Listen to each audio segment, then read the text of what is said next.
the scene. He's got the voice that's mean, asking those questions that you never seen. He's got that fire, burning bright and clean. Andrew Keen making waves, break the routine on the Keen on show. He brings the heat, asking the minds, digging deep till they bleed. No sugar-coated truths, no lies to deceive. Andrew Keen, the master of the interview beat. He's got the knowledge, he's got the flair, challenging ideas with a fearless stare. With every question, he's uncovering what's there. Andrew Keen, a truth seeker, he's aware. Hello, everybody. Happy Independence Day. It's Thursday, July the 4th, 2024, but not all is well, according to many Americans, about American democracy, the state of the republic. Some people believe, indeed, it's not Joe Biden or Donald Trump that's the problem. We, the people, have become the problem, at least according to my guest today, Diane McLain Smith, who has a new book out, Remaking the Space Between Us. Diana, who is normally based in Boston, is joining us from Long Island. Diana, happy Independence Day.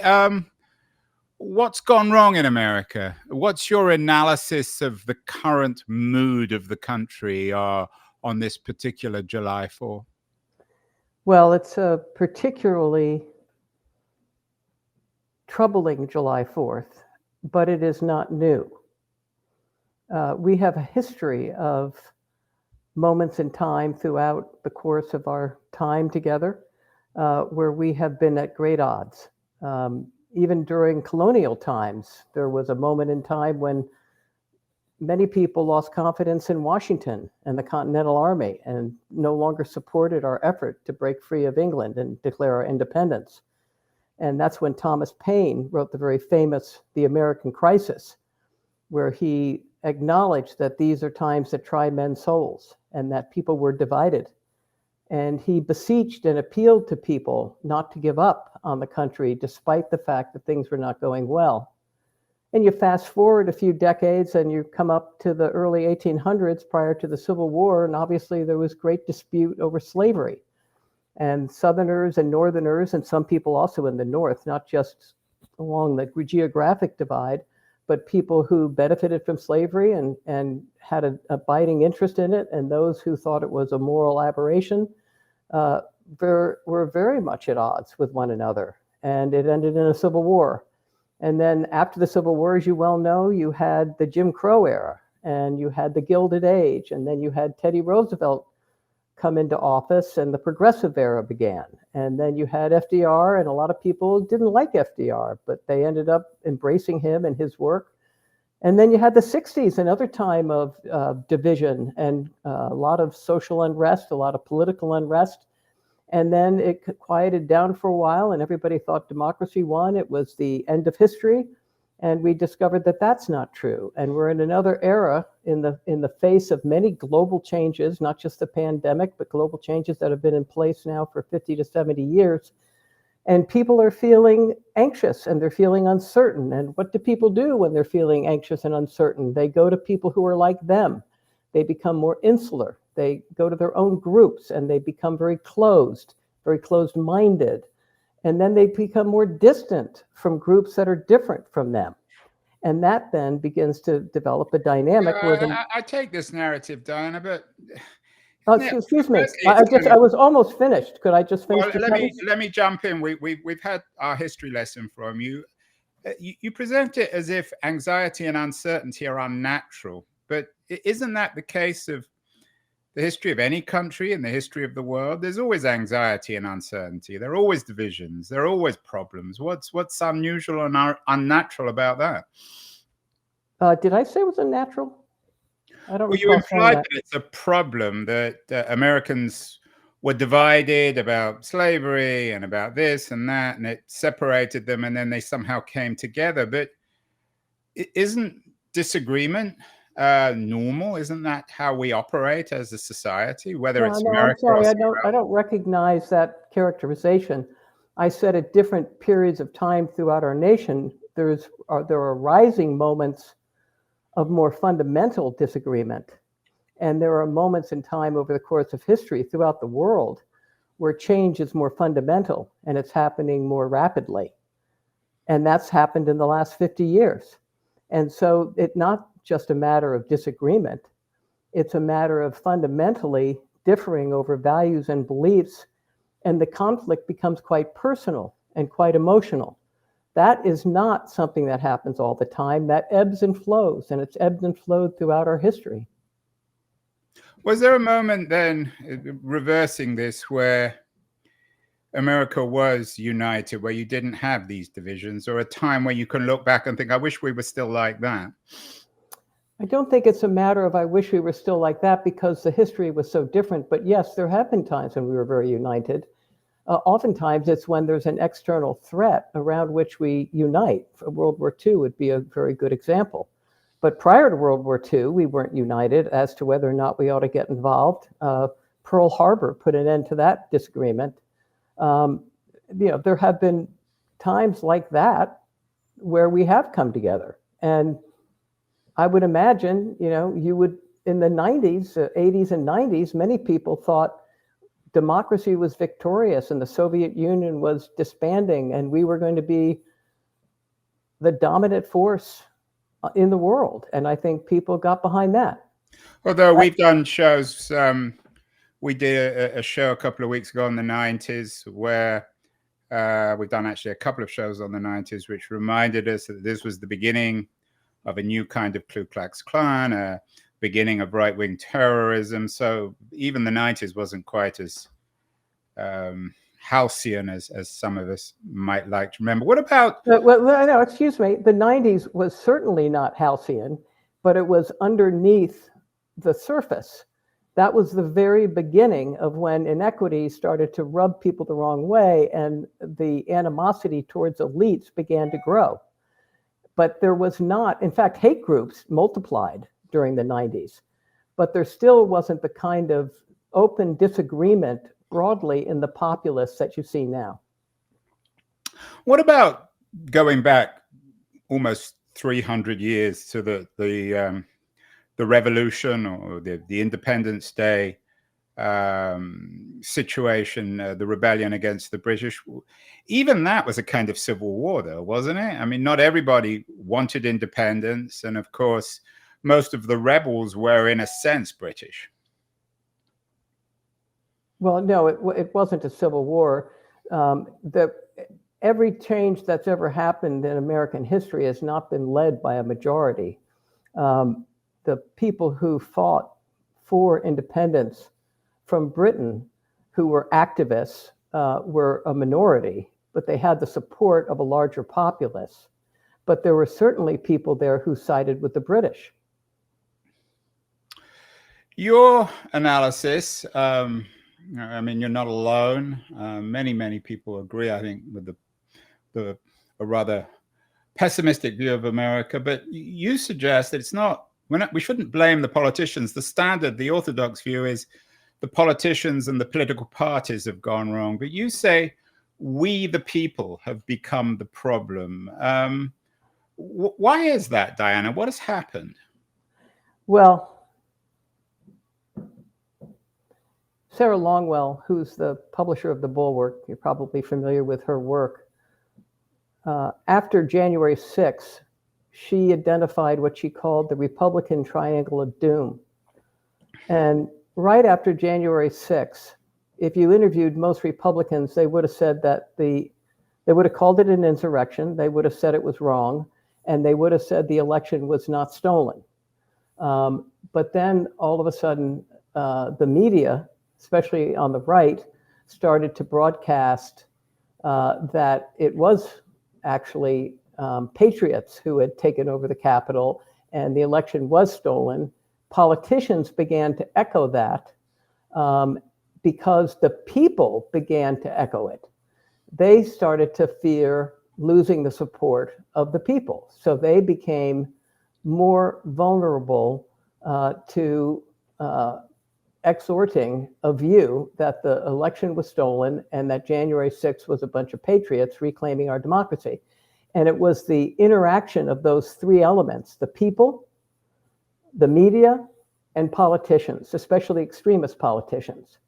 And anytime you talk to people about why we're in the mess we're in, they will go to the extremists, they will talk about the media, and they'll talk about the politicians, but they won't talk about what More in Common has dubbed the exhausted majority, which are the people who actually didn't believe that, but never spoke up, didn't mobilize at that time. They are now, and that's, to me, very optimistic.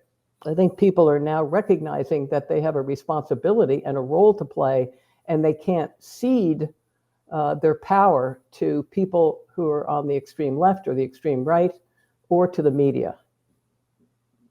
Is the problem, Diana, in your view, a problem of the extreme right and left? There seems to be some disagreement. We've had a number of shows about this. Some people see the Republican Party as the problem and the radicals on the right, but others believe that both parties have a responsibility. Is it both left and right in your view? Or is it mostly a problem with the Republican Party? And you mentioned January 6th, of course, which was a Republican Party problem. You know, my entire life in organizations was spent with people saying who's more at fault, as opposed to in what ways are different parties contributing to the same problem. I don't find who's more responsible a fruitful question. I think the right, if you want to look at it as a quantify, you know, how many on the right are threatening the democratic norms, you could say it's a larger percentage of people. There are people on the far left who exacerbate the dialogue and actually give fodder to people on the right, which you saw after the Hamas attack on Israel and Israel's counterattack. Rather than see that as a centuries-old cycle of violence between the Palestinian extremists, Hamas, and Israeli extremists, they decided to take sides and blame people. And I don't see that as being particularly productive either. So you're suggesting that the students, for example, who demonstrated against the Israeli invasion of Gaza, that they were wasting their time, that it's an inappropriate thing to do? Not in the least. What I faulted them for is not understanding that it was a cyclical dynamic, not just the Israelis. You seem very moderate, Diana, but most people aren't. Are you suggesting that everyone should become moderate, centrist, realistic like yourself? Are you suggesting that we get rid of our passions? Well, first of all, if anybody ever heard you say that I was getting rid of my passion, they'd laugh. No, I'm not talking. I don't consider myself moderate. I consider myself fair-minded. I consider myself somebody who tries to find a toehold that we can use to alter dynamics that are self-destructive. And we have dynamics in our country right now between the left and the right, between racial groups, between generations, between different groups. We have dynamics that are cyclical and that are tearing apart our nation. And so I'm not trying to suggest that we have the baby. I'm trying to suggest that we each look at our responsibility for destroying this thing we call democracy. Aren't there real problems here, though? You brought up the generational divide. We did a show on that yesterday with Celeste Marcus, who's very angry with the boomer generation. There are real issues of wealth, for example, when it comes to the differences in generations, issues associated with the national debt, college costs, the medical system. These are not just the citizens' bad attitudes. Sometimes, not always, but sometimes in politics, these profound divisions and even violence are explained for material reasons. Yeah, I agree. People have different interests, and sometimes those interests are material interests. The question is, are we ever going to get to a point where, rather than seeing it as a zero-sum game, where somebody has to win and somebody has to lose, we start to sit down and try to really understand what people's interests are and start to get creative about options that might advance the interests of both parties. That's a fundamental tenet of people who work in principled negotiation, and they are responsible for absolutely stunning results in mediations among parties that are diametrically opposed over their material interests, including the 2015 Paris Agreement, which was negotiated with 197 countries, and their interests were not aligned. They had to get creative about how they were going to deal with their different interests. Your day job is at Action Design. No, that's out of date. That's probably your career anyway has been spent in corporate consulting. Are you treating America as if it's a big corporation? Well, first of all, I wasn't a consultant to corporations. I was a consultant to organizations in the for-profit and nonprofit sector. I did a lot of my work in the social sector for maybe 30 years. Okay, well, I take the point. And so let me say where I think there's a consistency between what I looked at there and what I look at in our nation. Any organization, any system is made up of different groups. And in an organization, those groups exist laterally across the organization, different functions, and they exist hierarchically. You have people who have, who are the bosses and people who work for them. And those groups are often in conflict with one another. And the more conflict you get amongst different divisions and functions, oftentimes the more authoritarian the leaders become. And you're seeing that happen in our country right now. And so I saw an enormous similarity in the dynamics among groups and how they operate. Even if it's a different system, it's still a social and political and cultural system made up of groups that exist laterally and exist hierarchically. And the conflicts that they have get played out in much the same way. We are speaking with Diane McLain Smith, the author of Remaking the Space Between Us, an appropriate conversation for July 4. I want to thank our friends at Liberties Quarterly, Quarterly of Culture and Politics, to help us bring great guests like Diane McLain Smith. Going to run a short feature on liberties, and then we'll be back to talk about her fix. We've laid out the problem of the divisions, anxieties, uncertainties in American life. How can Americans come together to build a better future? Diana McLain Smith will answer that after a short video break. Don't go away, anyone. The noise, there is nuance, insight. Liberties is not just a journal of ideas. It's a meteor of intelligent substance. It's the place to be for engaged citizens. Politics, opinion, substance. Liberties is a triumph for freedom of thought. A quarterly of urgency, of cultural exploration, of intellectual delight, of immaculate prose. It's invaluable.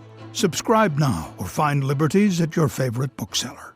And you can subscribe at libertiesjournal.com. We're speaking with Diana McLain Smith, author of Remaking the Space Between Us. So, Diana, we in the first half of the show, we've laid out the problem. Your analysis is we're too much focused perhaps on our rights, not enough on our responsibilities. How are we going to change ourselves? What would you suggest the best strategies are for remaking the space between Americans? I know you have 4, as these types of books have. They always have some bullets. The first one is start with yourself. How do we start with ourselves? Well, the one thing we didn't get to in the analysis is this dynamic of us becoming ever more insular within our own groups. And so starting with yourself means starting to re-examine your own assumptions, your own beliefs, your own points of view, your own interests, your own thoughts about how other people in other groups would answer those questions, and start to second guess them and test them to see if they're accurate. I was on a show just recently where somebody said, what you're suggesting is that we reach out to people on the other side, but Democrats never negotiate. They never give an inch. Well, that's an assumption. And it says all Democrats are the same and none of them are going to give an inch. So part of it means to start with what are the assumptions we're making about people who are different from us, and not just ideologically different, but demographically different. And sometimes it's hard to test those things because you don't have access to people in other groups because we're so divided. And that's where I began to do research on organizations that are bringing people together at the local level. And these are organizations that are locally rooted and nationally connected. And there are literally thousands of them. And so on my website and in the book, I call out a number of these where it gives you the opportunity to get to know some of these organizations and reach out to them. And these are places where you can begin to test some of the assumptions you're making about other people.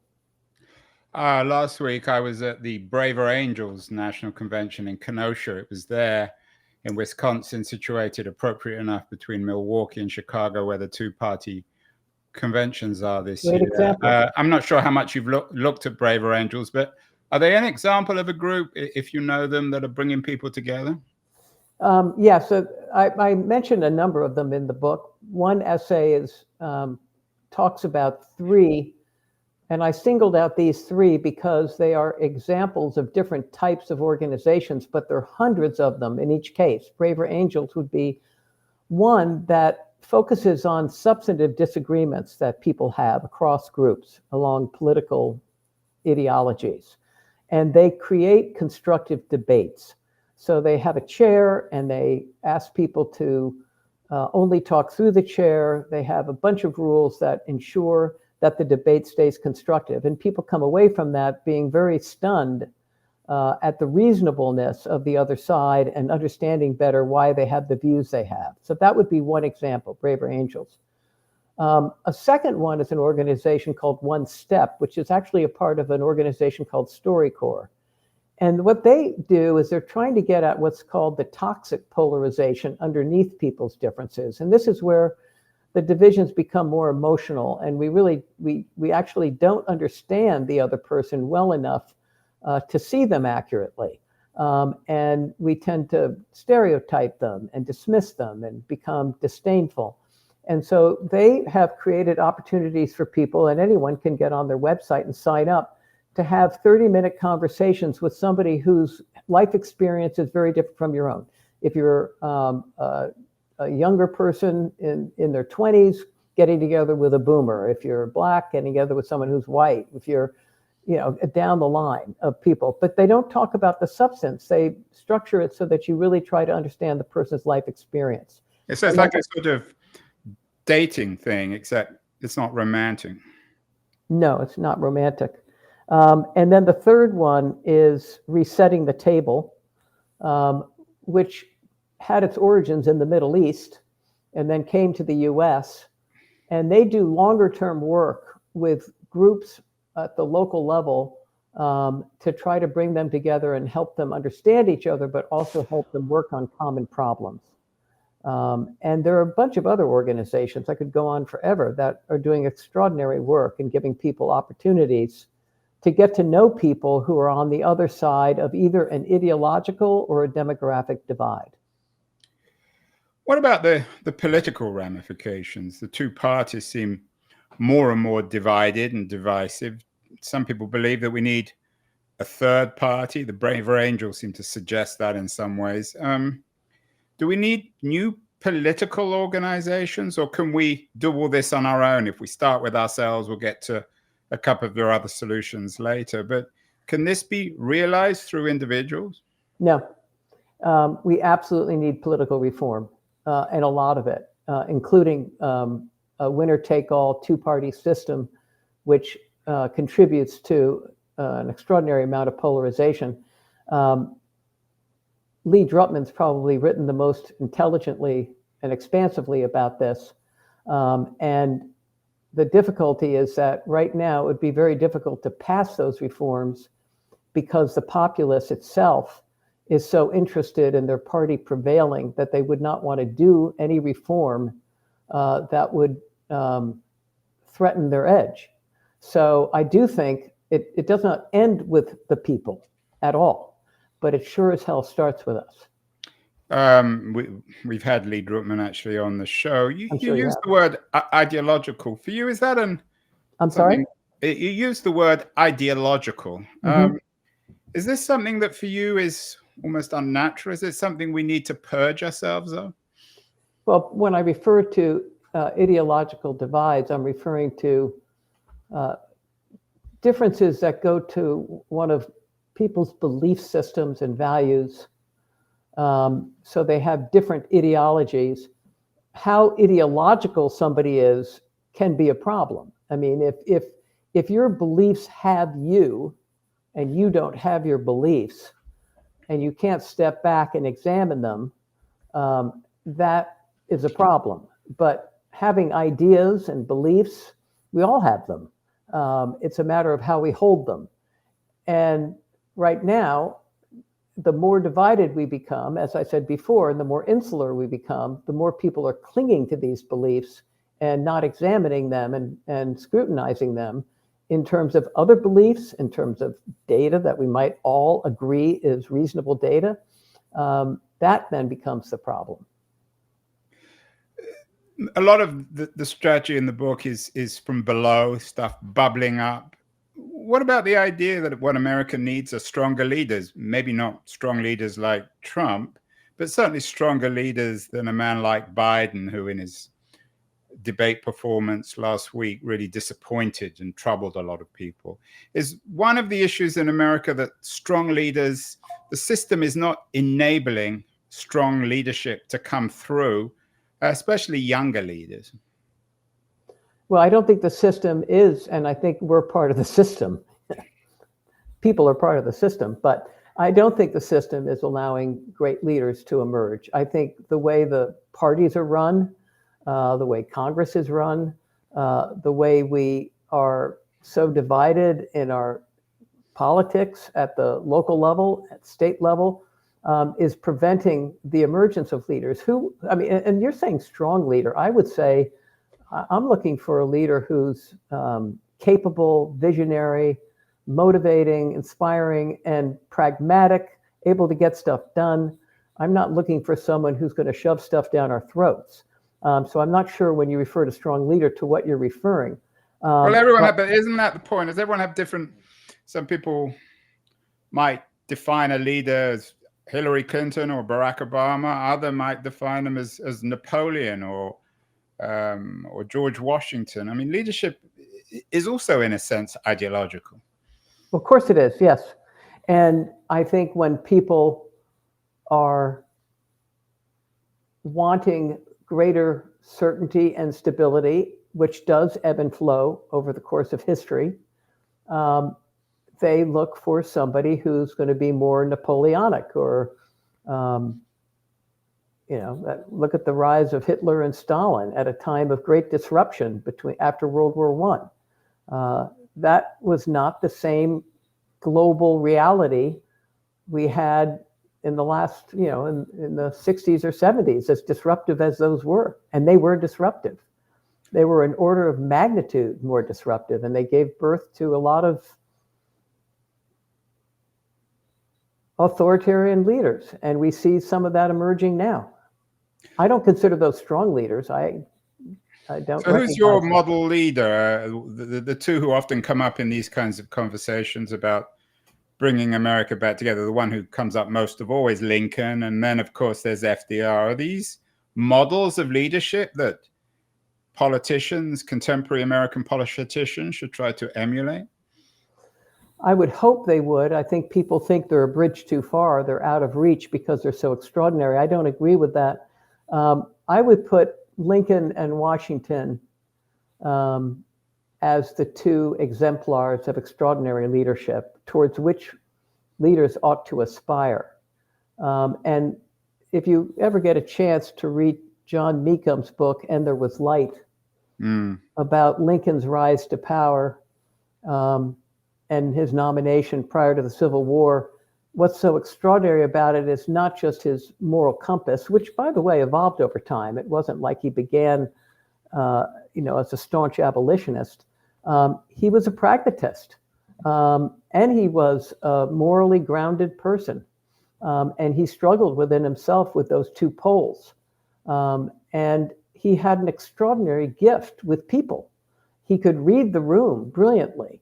And he was just an amazing human being. And Washington, similarly, it just inspired the confidence of his men. I mean, he understood what they were up against. I mean, he had all his troops read the American crisis the night they crossed the Delaware, because he knew they were outnumbered and he knew they needed motivation. These are exceptional leaders. And the other thing that David McCullough would say about Washington is it did not matter what that man was up against. He just would not quit. Now, I'm looking at what's happening now with Biden, and there is a big question in my mind as to whether or not sometimes, you know when to hold them, know when to fold them, know when to walk away, know when to run. It's a tough decision for him, a very tough decision. And I'm not sure everyone would agree with that. I think some people. Not everyone would agree it's a tough decision. Well, I mean, it seems to me, at least, a fairly obvious decision that he should. Well, you may think it's obvious. I'm saying a tough decision for him.